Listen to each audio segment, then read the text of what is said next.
steel frames. Sesisukile kaSed Kokumathapha sesinenzawo lentsha nalenkulu. Sakha door frames, window frames, steel palisades, meter boxes nalokunye lokunyenti. Sesinehlango silolushasha lolwakha brick forces netipikili. Siphinde sithengise tinsimbi letinjengama round bars, square bars, round tubes, square tubes, rectangular tubes, lip channels, IPEs kanye naletinye tinsimbi letehlukahlukene.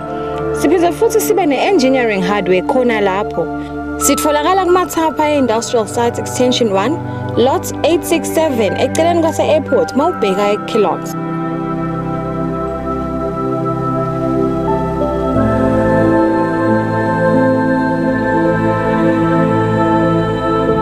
Asera steel frames.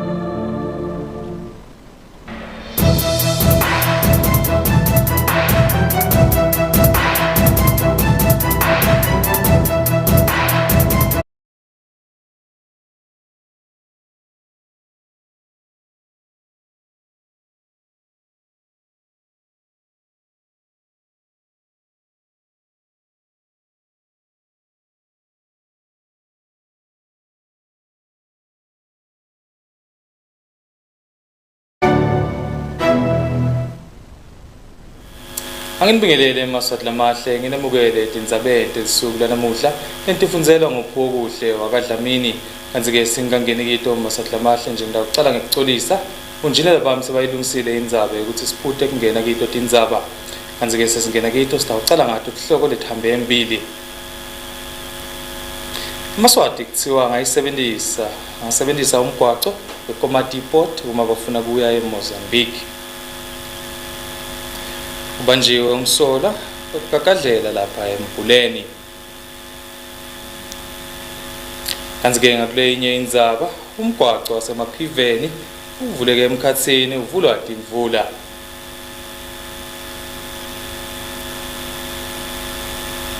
Kanti ke emaswati lamahle sesigela kito Tindzaba ngalokucwele. Mvunankulu welive umhlonishwa Cleopas Dlamini uthe emaswati akalisebenzise ilungelo lawo lekubhalisela likhetho leminyaka wa-2023 ukusho lokhu ngesikhathi yahlangene naletinye timvuna kukhulunyiswa tindzaba tekuthuthukisa live lapha eRoyal Villas ezulwini. Mvunankulu welive abekadze-ke yahlangene naletinye tindvuna ematikweni lehlukile kiyo i-cabinet retreat lapho khona bebabuka tinkinga lababhekana nato naloko lokuhle labakwandile loku nje sekuphela i-financial year. Nekuthi nje leto tinkinga lababhekana nato bangatisebenzisa kanjani eminyakeni losetulo kude live likhona kuthuthuka. Mhlonishwa Cleopas Dlamini ufetile ukuthi emaswati akasebenzise lilungelo lawo lekubhalisela likhetho leminyaka wa-2023. It is very important to also emphasize that the right to vote is one that is enshrined in the country's constitution. Therefore, all Emaswati should be allowed to vote freely and fairly and without any intimidation. We encourage all Emaswati to make use of this opportunity and make their voices heard, thereby contributing to the nation building. Let's therefore vote when the time comes, because it is not only right, but it is our right. Vetile nekuthi uhulumende utakwenda daba ngekulungisa imigwaco yeveni. This year, government will continue to put more effort on road rehabilitation and maintenance. This includes the rehabilitation of low-level crossings, regraveling and blading of roads, street lighting maintenance, road reserve maintenance, countrywide asphalt program, guardrails maintenance, and road marking. We are also looking at entering into a public-private partnership that will see the construction of a number of major roads across the country spread over the next 4 years.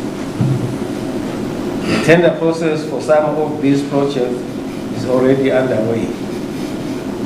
Mhlonishwa uphinze waveta ukuthi uhulumende utawuvula imisebenzi lengalinganiselwa ku-12,000. In the coming financial year, we are looking at creating at least 12,000 new jobs. in various sectors such as mining, agro-processing, energy, financial services, real estate, textile, and manufacturing. We do, however, note that there are still a number of challenges hampering investment growth that we need to address. These include consideration of the work permits policy and make it more objective and transparent to investors. As such, Cabinet resolved to set up a committee that comprises all relevant stakeholders, which will sit down to strategize on how best this matter can be expedited, right up to the policy and legislative level if necessary. There may be a need to benchmark with other countries that we compete against in the investment market.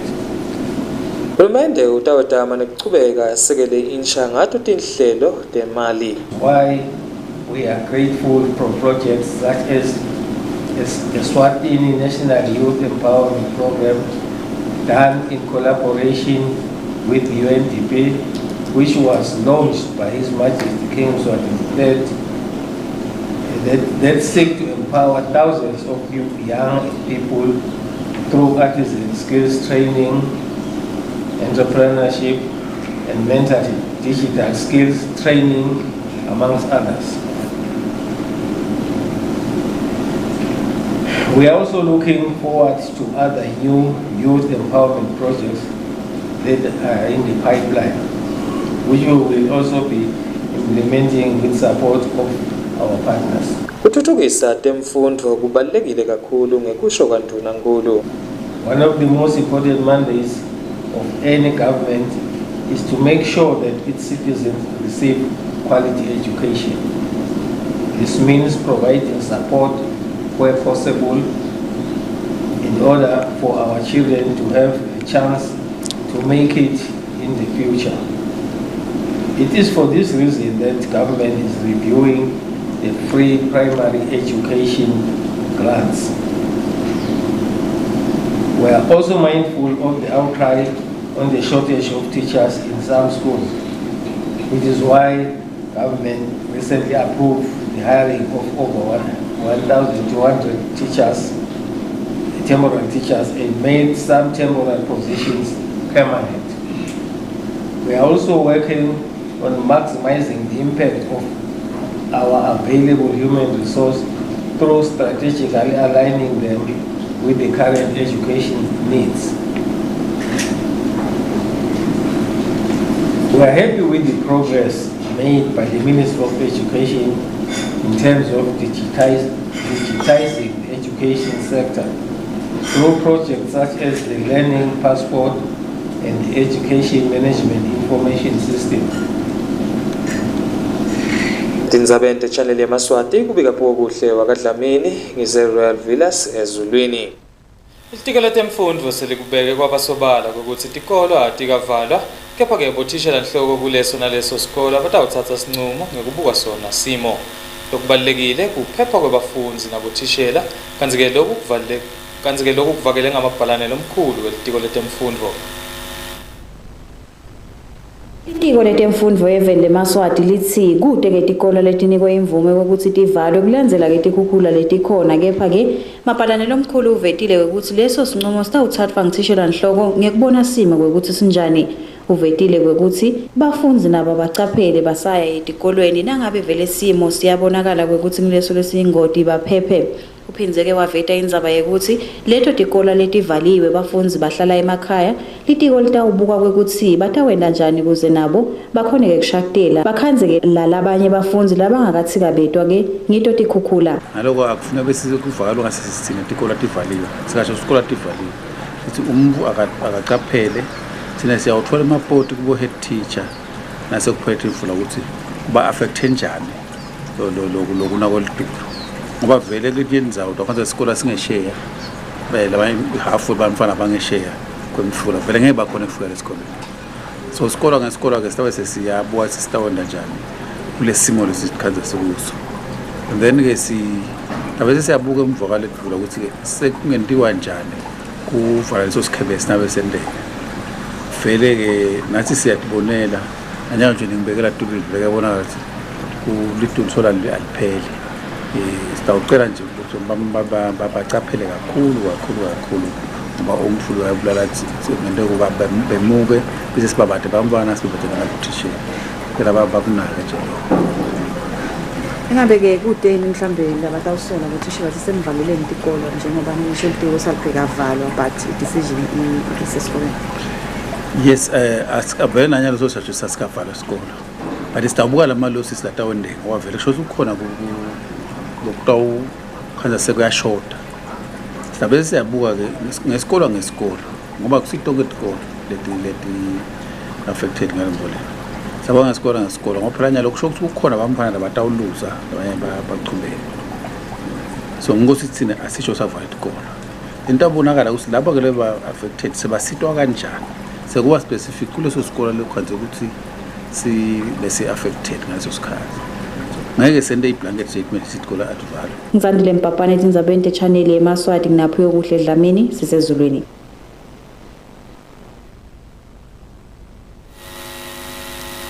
Ingqumbi yemigwaqo leya eveni leMozambique seyivaliwe kanti ke eMaswati kuthiwa ngasebenzisa indlela yeComati Port uma bafuna kuya khona eveni leMozambique.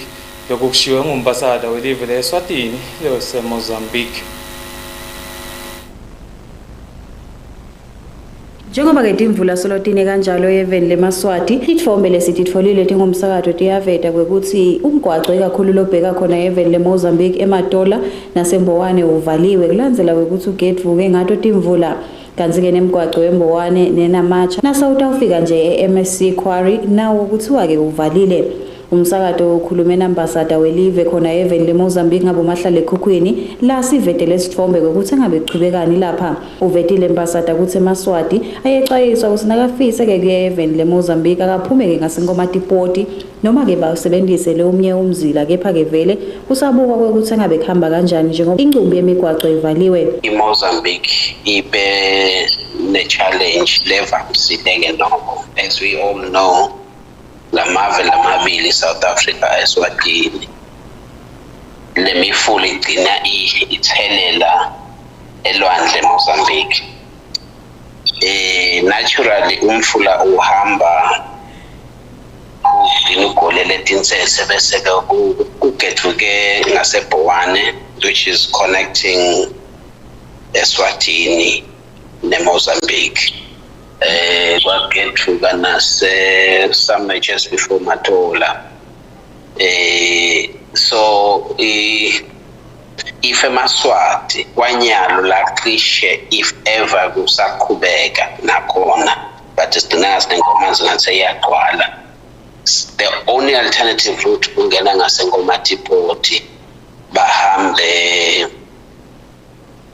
bangenele eMatola towards the toll gate. Other than that, we do not advise ukuthi bahambe ngalakaliselo mahasha bahambe ngabomananga kugethukile. Ngizandile Mpapane Tindzaba Channel Yemaswati ngisembabane. Libanjiwe lijaha lekusolakala ukuthi liyabelikakadlela botsatse kanye nabomake labadzala lapha empuleni kanti ke libanjwe ngiyo amaphoyisa eMango wabese umikiswa esigodweni emaphoyiseni.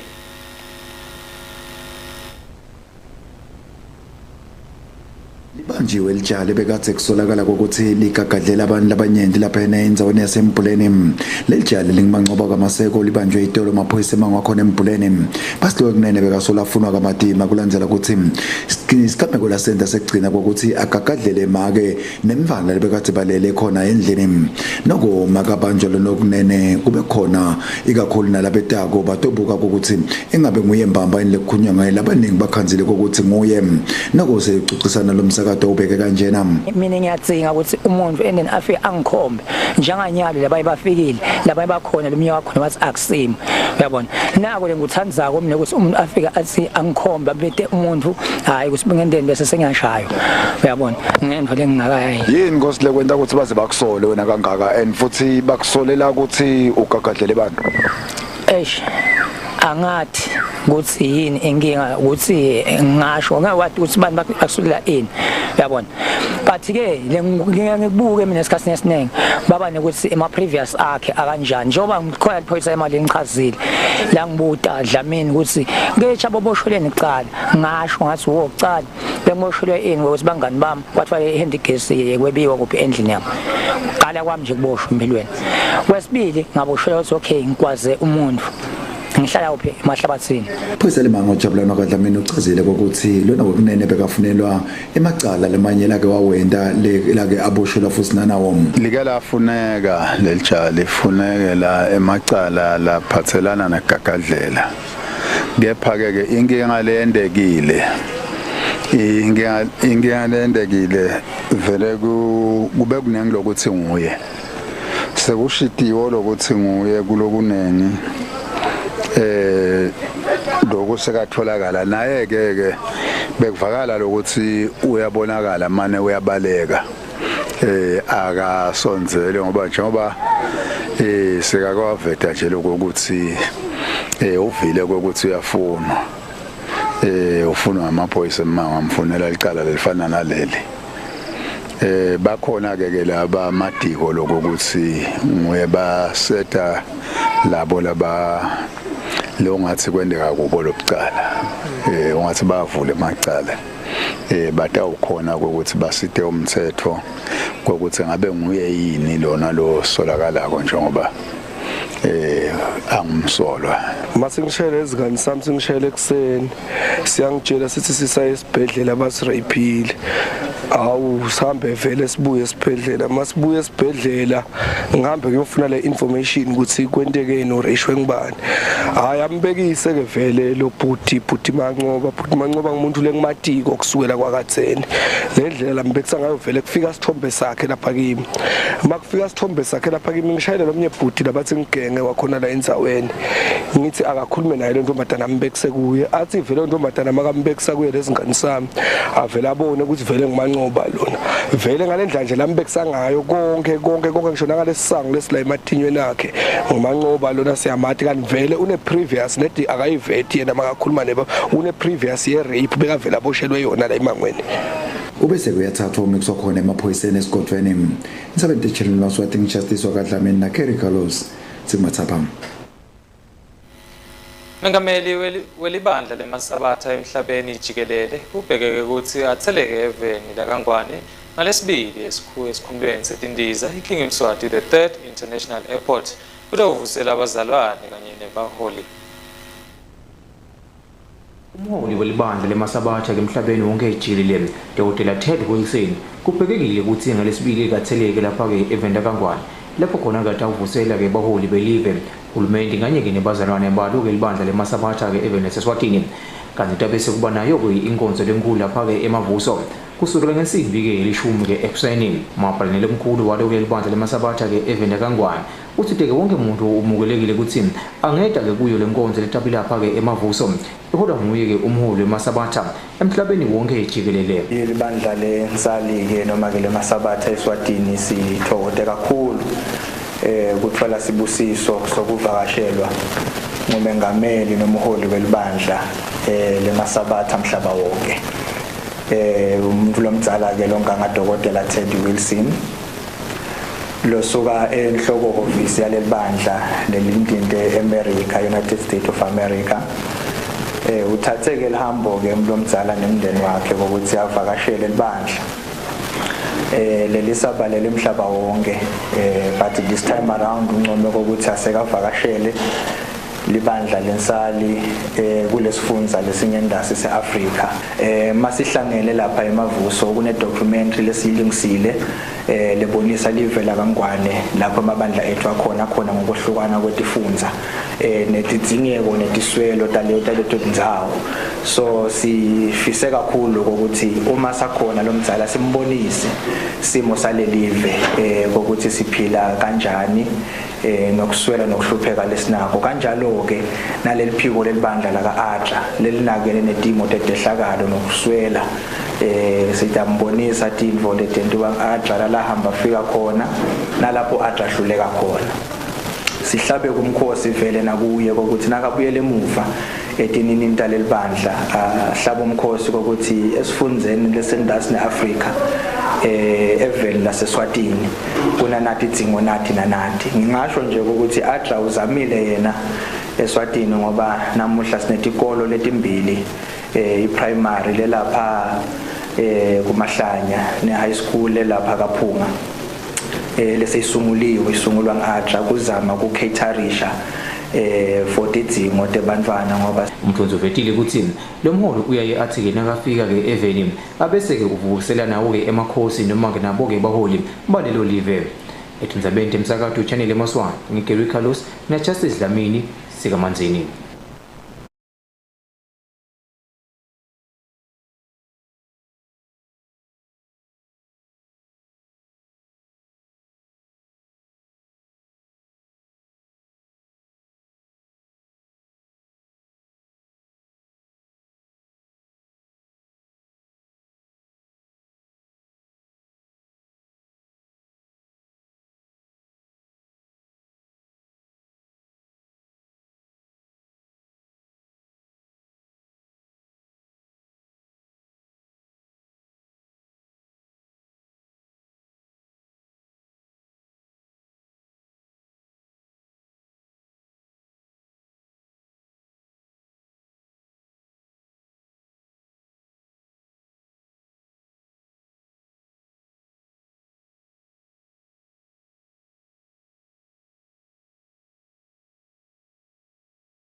Malangeni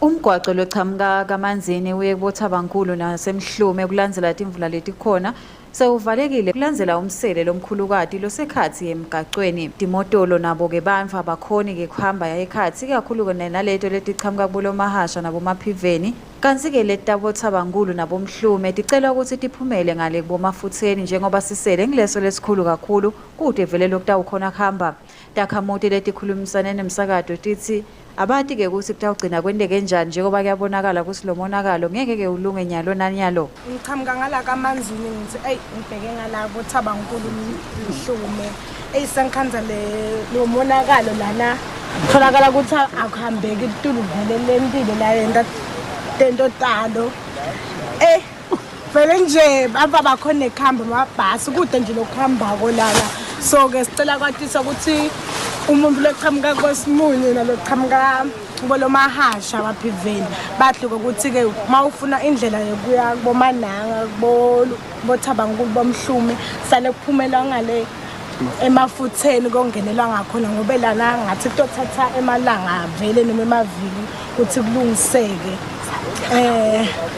asathi vele ukuthi kutawugcine kwendekeni but nje sayathembisa ukuthi kona kutawulunga njengoba nibona vele ukuthi kulimelekile vele kakhulu lana amaswati lamali bagega ngale incumbi yabo bete batokhuphukela ngale kusho kona ukuthi lana vele kude imoto lengahamba bathi ke laba mababe nenhlanhla ke kuqhamuka ikhonthamba ikhanzimile lapha njenganayo nje lemile igatha bami labatawuchamuka ngalana bawelele lapha banyukele ngalana base bagibela bachubeka bayela but lokho ke angikuthokotela ukuthi vele kube yindvo lendekako because bangathi cancer bajika bangawatfolwa nalama quantum vele ngcinotela lokuthi bahambe bayophumela ngale emafutheni mabafuna ukuya bomhlume nakubomananga. Ngizandile Mpapane Tindzaba Channel Yemaswati semaphiveni.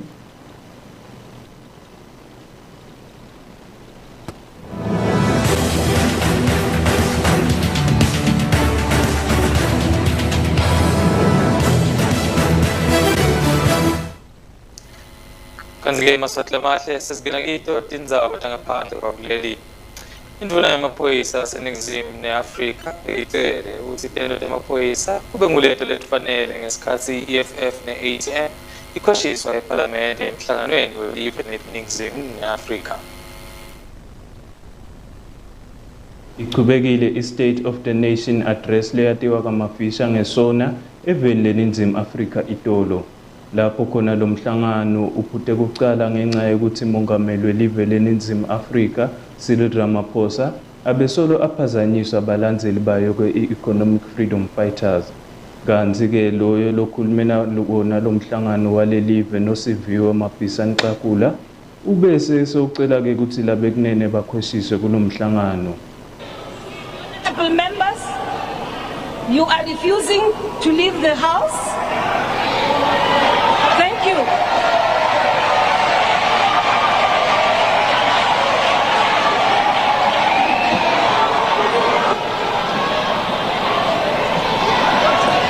I now suspend the proceedings. I now suspend the proceedings.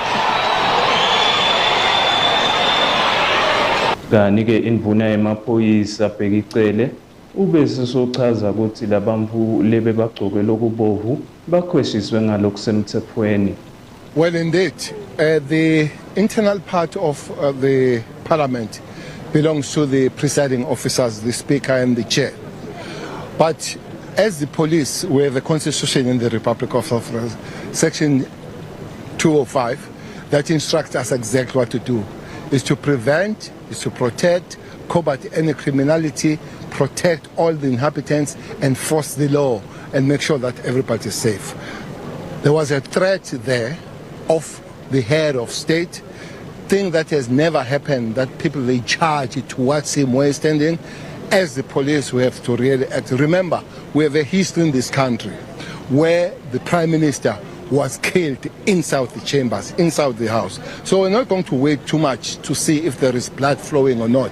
We had to act. It's unfortunate that it happened, but I'm very sure that is correct, and the police had no other way of responding. If they hadn't responded that way, that have been the declaration of duty from their side. Well, I'm saying that we have a history in this country. And in this case? We have a history in this country. So to deal with the present, we need to look at your history. Something that has never happened before. So we had to respond in a way that we have never responded before. If there is a case and any other thing, we'll follow that. But for now, I believe that police did their job and did that well. If such thing happens again, we'll respond the same way again. Kanti-ke naye mongameli we-Economic Freedom Fighters ubese soshiya umbono wakhe kulwendzaba. Our national chairperson is not here, has been injured when she fell down inside a group of men were stamping on top of her, both in uniform in the counter assault protection, in the protection unit of the president. We identified them through the badge and members of the parliamentary protection unit. Will you be taking any legal action, Mr. We're going to take a legal action because she can't chase me out of parliament without calling my name and warning me 3 times. When you abandon the rules of parliament for emotions, this is what happens. She violated every book in the law, and this has to be declared unconstitutional and unparliamentary. Her conduct is unbecoming. It was her who had the responsibility to protect members of parliament. On what basis do you understand the EFF was kicked out here? No, we were kicked out because we're calling for point of order, that the president is not legitimate to stand before us. He has taken us to court, and by taking us to court, he has declared a motion of no confidence on us. And secondly, that the president has swept under the carpet the parliament using his majority in parliament not to be held accountable, and this parliament has to hold him accountable. To show that the president came unprepared not to be accountable to government, parliament, he came with uniformed and elite units of the police to come and defend him here. We get chased out. She has no right to say, I'm now done with point of orders because you are calling point of orders and I've entertained those. No, the Constitutional Court ruled that we must be treated as individual members of parliament. Lobika ke Channel Yemaswati ngwezile khanye ngisengoyoyo. Inhlangano yesiphambano lesibovu ithi Yemaswati akagweme kuhamba etindzaweni letinemandi lamanyenti ngikakhulu batali abanake bantwana uma bawela yona imifula bikologcwele belandzela. Inhlangano yesiphambano lesibovu yeveni leMaswati seyixwayise eMaswati ukuthi ngitiphi leto tindlela lafaneleke yatilandzele ukuze aphephe kule tikhukhula letikhona yeveni. Baxwayisiwe kakhulu labo labahlala emakhaya ukuthi bakaze kusemande akangeni endlini nangabe bayabona ukuthi sekayangena bazame ke indlela tekutiphephisa. Siyabonga kakhulu Channel Yemaswati ukuthi ni the Red Cross nito landzelela ukuthi sisebenza njani nokuthi ngabe singa yini lapho ligalelo lesifike khona sine sibaphalali sicela kwatisa nekukhumbuta ebabukeli ukuthi bagweme indzawo leti nemandla amanyenti nabangakhona ngawo ngemandla abo lokufaka ekhathi ukuthi nababona emanti noma babona ukuthi indzawo labakuyo iphansi kakhulu kungenteka mhlambe ibe nemandla amanyenti bazame ukukhwesha noma lamanti bawajikise ukuthi angedi elibonzeni intuthu bakhona kanjalo ukuthi bangaphepha nokuthi ke singacela abatali bantwana babaphekeletele kube ngibo labavukako ukuthi bangakhona ukuwela emfuleni noma bangeke bakhone nabe kusho ukuthi ngeke bakhona abantwana bakugwema ukuthi bangazama ukwela ngoba abadi lephansi emfuleni noma kulamandi ukuthi kunani ngiloko lesingacela ngoba litulu liyabuka bashilo laba betulu ukuthi litawuchubeka emalanga kuze kube impelasonto. Singacela ukuthi sibambisane lapho nje kakhulu eMaswati lamahle. Ngizandile Mpapane Tindzabeni te Channel Yemaswati naphiwa kuhle Dlamini sisembabane. Kanti ke Yemaswati lamahle sitatiphetsa ngekuphindze sibuke ihlekotato letihambe embili. Yemaswati kuthiwa ngasebenzisa umgwaco weKomati Port uma bafuna kuya eveni leMozambique. Banjiwe umsola ukukakadlela botsatse nabomake lapha emphuleni. Kanti ke ngakuleli nhlangothi umgwaco wasemapiveni uvuleke emkhathini uvula dongito timvula. Statshasti beke lapho ke Yemaswati lamahle nibe nekubukela lokuhle tinhleleni letawulandzela ngisale kahle.